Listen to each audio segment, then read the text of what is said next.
Alright guys, so how's it going today? It's sunny here for once, not stormy. But we're going to do a video on this piece of shit.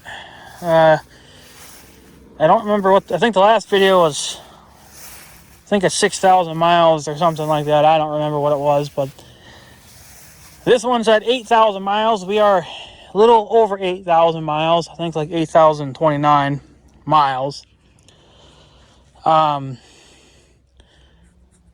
Yeah, it's still a piece of shit, still breaking down. So what's going on with it? Well, we'll work our way to the front because it's all a front end problem. I got a ball joint out, a lower one. I think this lower one's about to go out, which, whatever. And then that, I think it's been like that for a couple of years. I just noticed it this year. But, it's going to cost money to go to a repair shop and have that done, which I got a rough price idea, or they gave me a rough price idea anyway, and yeah, I don't have that kind of money right now. So I just said to hell with it. I'm just going to keep on driving her that way until I come up with the cash. So, but we did run into another problem this year. I noticed it back in, probably about a month ago, that the battery was no longer getting charged.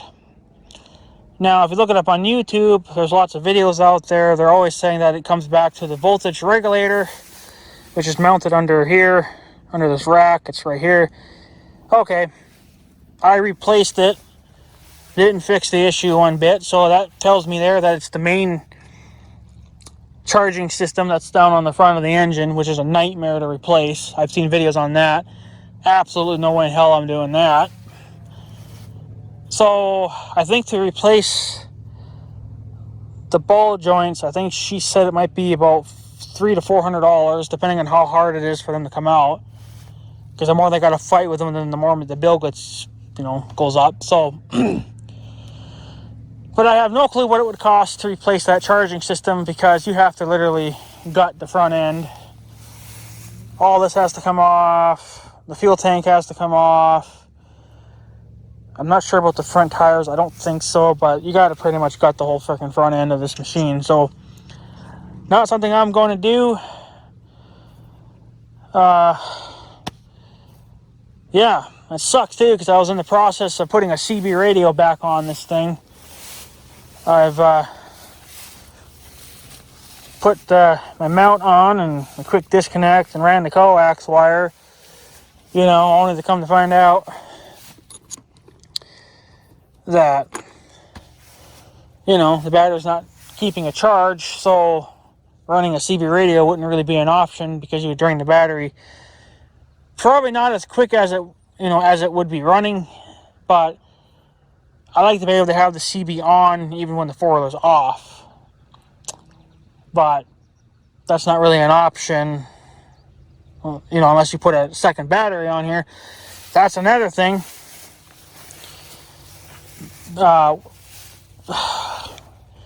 Last fall,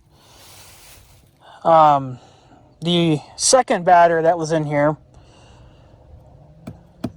it quit charging, or it was charging, but it wasn't putting out enough cranking amps. So, replaced it. I got another battery from the repair shop that is hopefully going to replace the ball joints. And they're also the same people that fixed the transmission a couple of years ago. So I went to them, got another battery. Of course, they gave me kind of the wrong battery. It wasn't really designed for this machine. She told me that I'd have to tinker with some wiring in order to get it to fit. Yeah, a total rewire, which I'm not doing. So I ran that for the winter,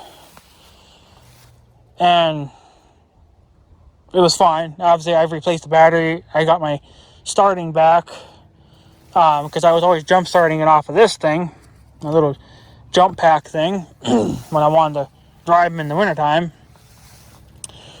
So, put a brand new battery in there. Okay, fixed that problem. But then a few months later, then the charging system went out. Everybody on YouTube was saying it was the voltage regulator. Replaced it. Did not buy a Polaris one because Polaris wants $250 for a freaking voltage regulator. I got that on eBay for $63. Just as good as anything else. It probably won't last as long as the Polaris ones. But I'm not a millionaire either where I can afford to keep buying Polaris parts all the time. So, it's just not going to happen. So, I had replaced the battery and then replaced the voltage regulator. Still was still having the issue of it not charging. So, I figured, well, could it be the battery? Maybe I fried the battery from driving it that way when it would, not charge and it's just running directly off the battery. And, I'm draining it and it's not charging it back up. So I thought, okay, maybe I damaged the battery. Went and bought another battery from my local gas station because they actually had them in stock. I didn't think they did because I paid a lot less for this one than I did that one over there at the repair shop. I paid $200 for the one at the repair shop, and then at my local gas station I paid like $160. So, but yeah, so I replaced the battery for the third time. In fact, the second time because I thought the new battery was bad from charging and discharging all the time, So, I figured maybe I burned it up or whatever. Replaced it.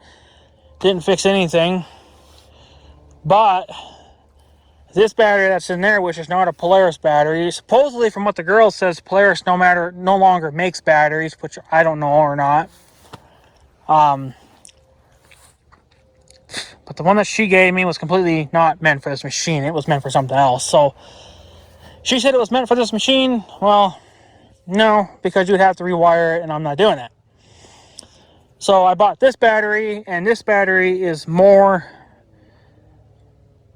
than even the Polaris factory ones. This is even better. It has the terminals in the right places. And then it has another set on the very top of the battery for how the batteries sit in these machines. So, it's just more easier now. Like, I can actually get to wiring and stuff a lot better compared to the old battery where the terminals were on the bottom side of the battery. And when you would slide your battery in, your terminals would be way at the bottom. And the battery wouldn't even sit flat because you'd have to pull all the wires down, which you can't do because there's no room for that. So in order to do that, then the battery was sitting at an angle. Well, that didn't look nice. And then when I wanted to hook my big sprayer up, it was such a freaking fight because, you had to pull everything up.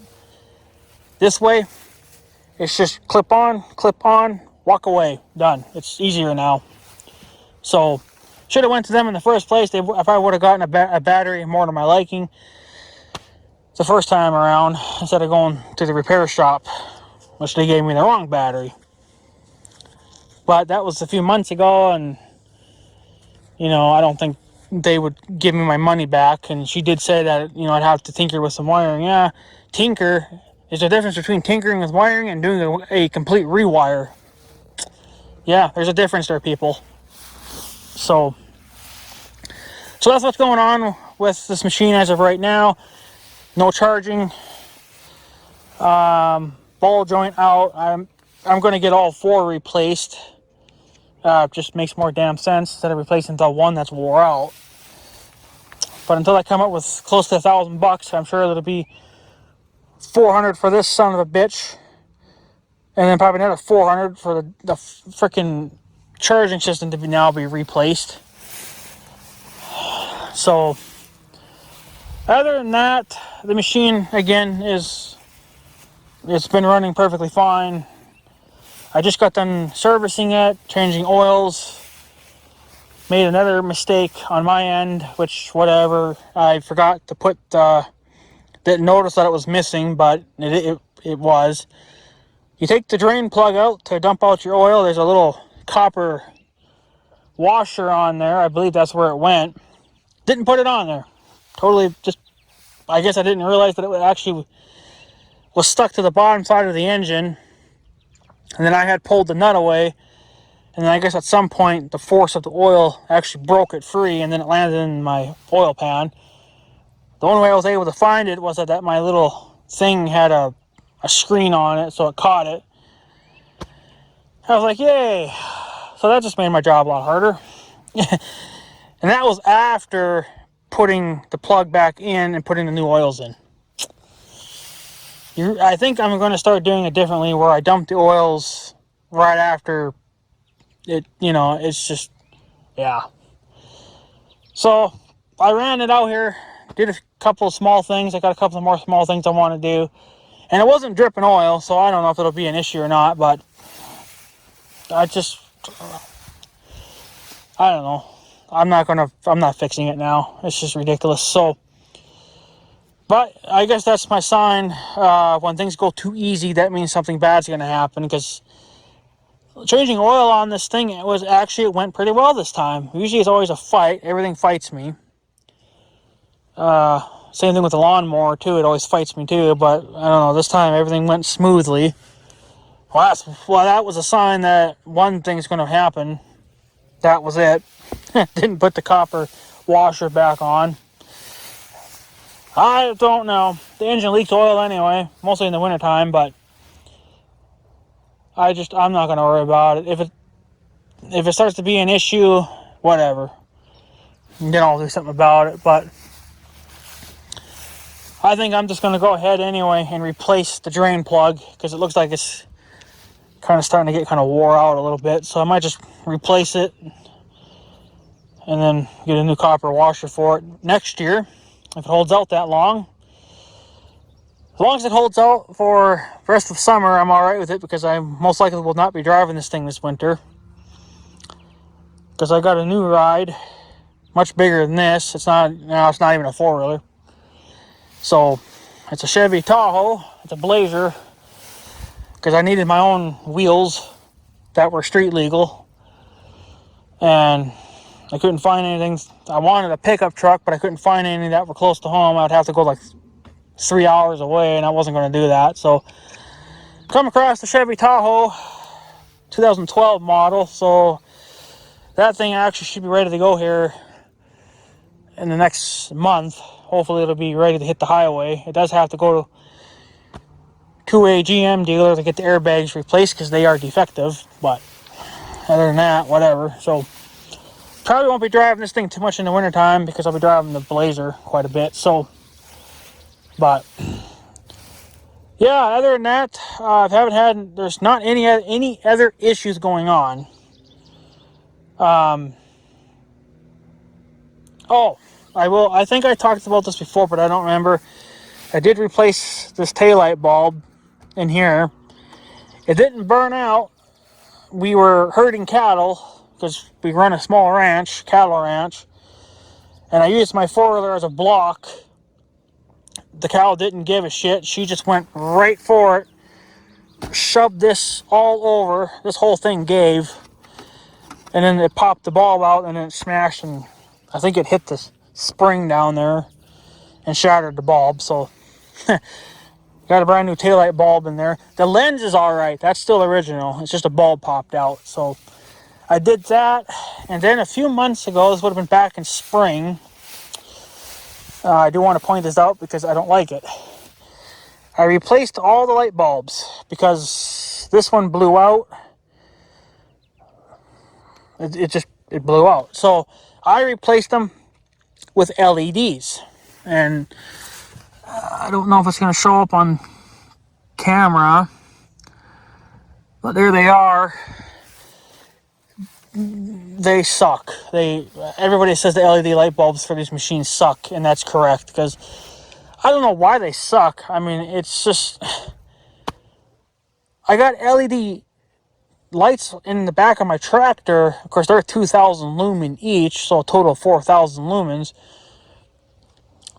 But they're LEDs, and they're billion times brighter than this. I mean, this is just terrible. I did make a video on doing that, or showing them off, so you guys can, maybe I'll put the link below or something. But they suck. Is it going to save on battery juice? Yeah, probably, but the freaking light range is bull. Like, you get decent light, obviously, from the machine, maybe about 5 feet, maybe 6 feet. Okay, it's okay. You get out, nothing. The factory light bulbs would go from here to that pole light over there, and that would all be lit up. Yeah, and that's with just the 2 lower ones on, not the third beam. You know, or the high beam, whatever you want to call it. I just call it the third beam, but don't do LED light bulbs. Trust me, I've already done it. I regret it. The only reason why I still have them in there is just because I'm too damn cheap to go buy factory bulbs. And second of all, I don't really run this machine much at night. And if I do, it's usually just to go home. And I get enough light from that, and then pole lights from in town. So I get enough light to see, you know, to get home. But if you're going to do like field work or check up on cattle or you know, ride at night, yeah, you're going to want to go back to either factory bulbs or save yourself the bullshit and get a LED light bar mounted on the front. You know, maybe mount it up here or something if you don't have a front brush guard or something. But that's another thing too. Those light bars way brighter than this, than that. It's just why those are so damn dim. I don't know. It's just it's BS to me. So, well, tons of other people have said that too. So I will not be going back to LEDs, which is unfortunate because I really like LEDs because they're pretty bright and they save power and they last longer and they don't get hot. It's not the case with these. These don't get very bright at all. So what are you going to do? So other than that, that's pretty much all that I've done to it. Well, I'm in the process of putting a CB radio back on it.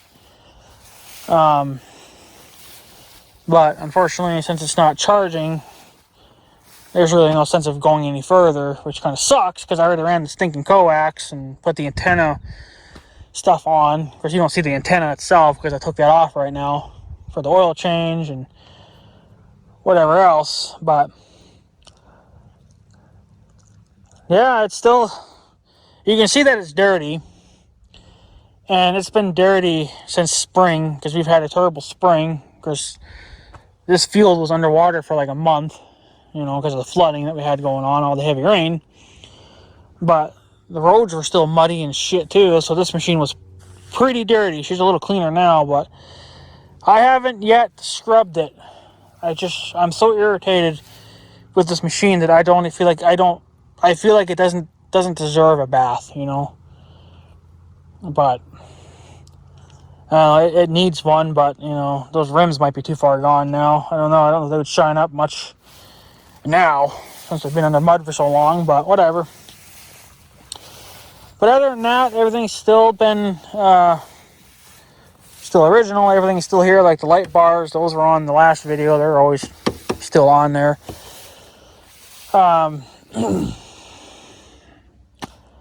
Yeah, the transmission, when they fixed it, still seems to be holding up just fine.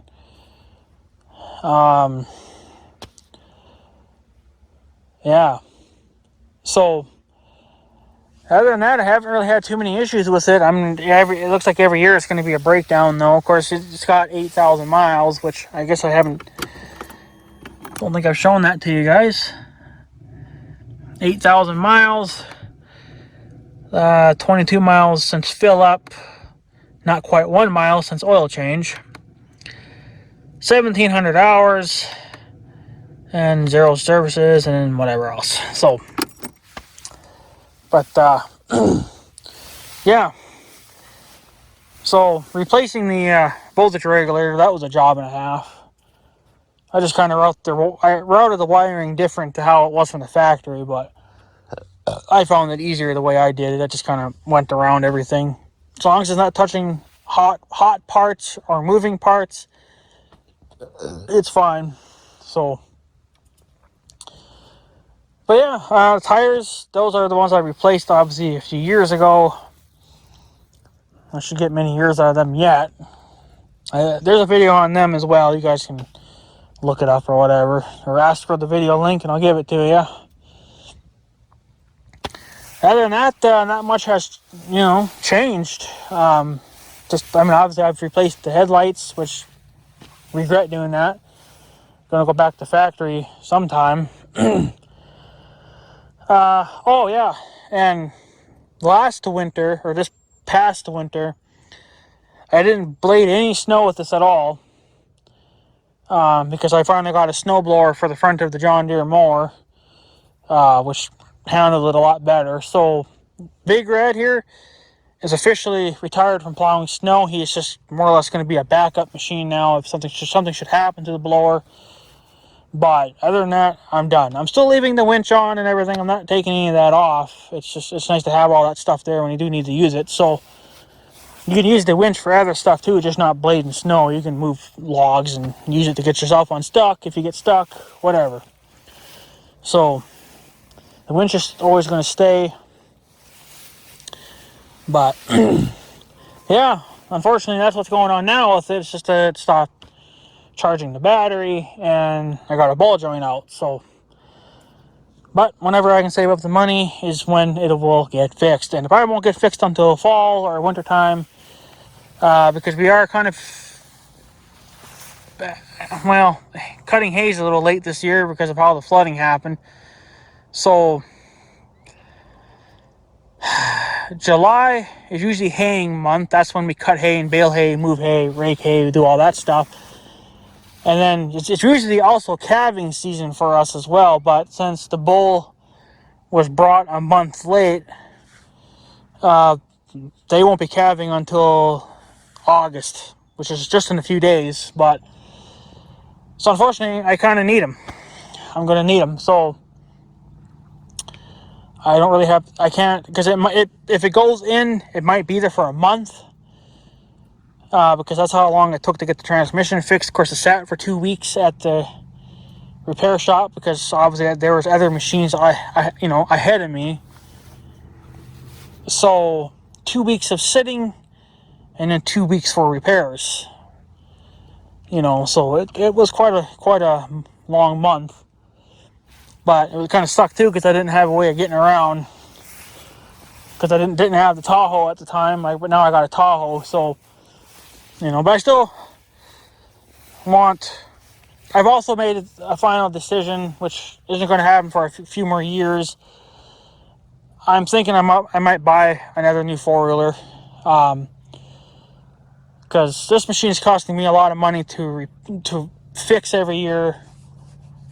I don't think I had any issues with it last year, but it's just these repairs cost me big money, and if it's something I can't do myself, well then obviously I'm not going to do it. So nor do I have the time for it. And right now we don't have time for it. Hay should be going on the ground here, and hopefully in the next few days. I don't know.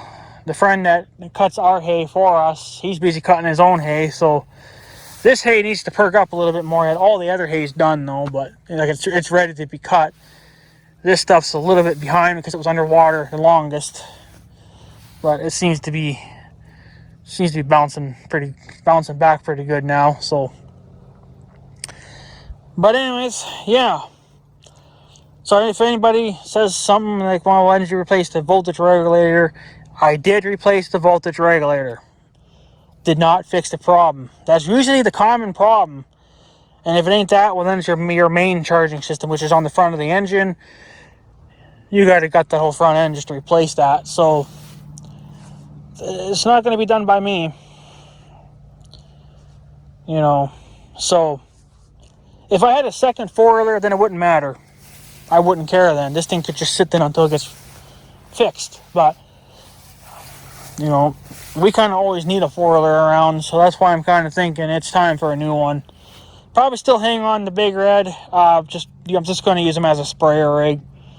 I bought that 25-gallon sprayer last year, and yeah, so, but I can put the sprayer on the new machine too, but I just kind of want to keep this one as a work machine and use the new one for joyriding, because this machine does it all. So that's why it's got so many miles on them. But I don't know. She's getting up there in age, boys and girls. I mean, you think, 8,000 miles, that ain't nothing. Yeah, well, you got to remember that a lot of those years were hard years, like plowing snow, and which probably would explain why the ball joints were taking a crap, because, the front end being wore out like that. So, and then obviously I got a hitch on the back, so I pull, trees and trailers and other stuff like that. Like this is a work four-wheeler. This is not really a toy.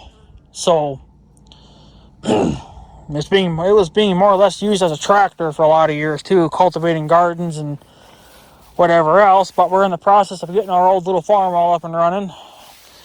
That's also being a chore and a half as well, but that's going to be our garden tractor once we get that back up and running. Got to replace a stud. So, but that costs money too. So, because I got to remove the old one because it broke off. So, bad luck on that part, I guess, but whatever. So, and I did add this sticker. I guess I don't know if anybody cares or not, but you can get them at, well, you used to be able to get them at the Dollar General, but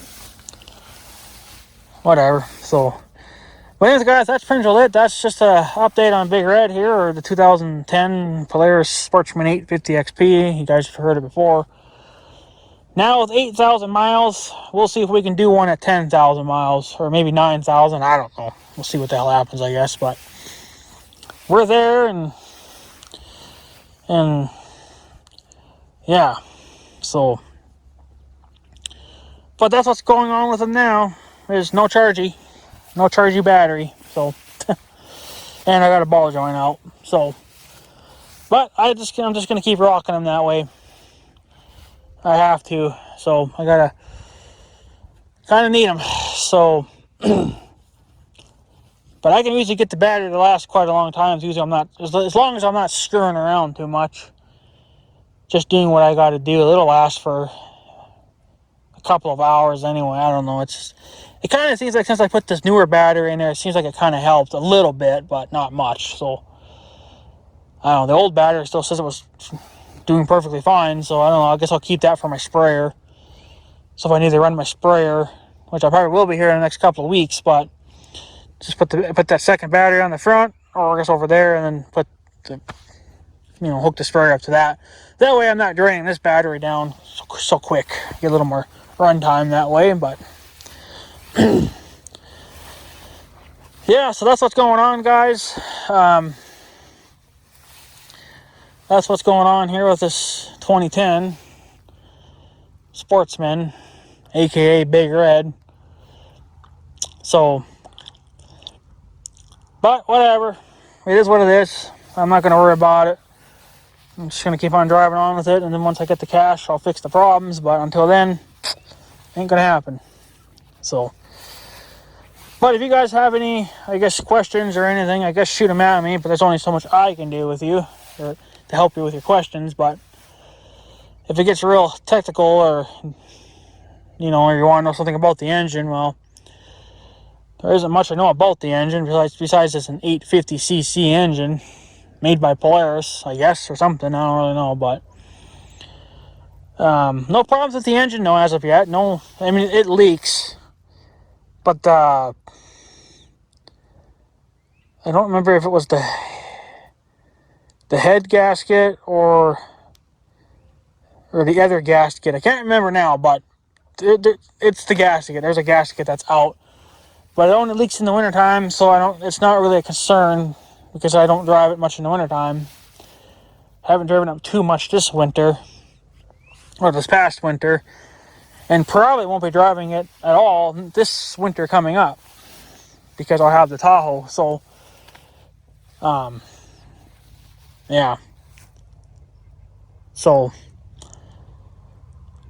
but yeah, other than that, guys, that's pretty much it. I just wanted to give you guys another little, I guess, 8,000 mile update and how it's doing, and yeah, still kicking, but he's pretty much just hanging on by life support at this point because I got to charge up the battery myself, and I usually just do that with my maintainer. It's a slower charge, But I'm not in a hurry to charge it anyway. It can take all night for all I care.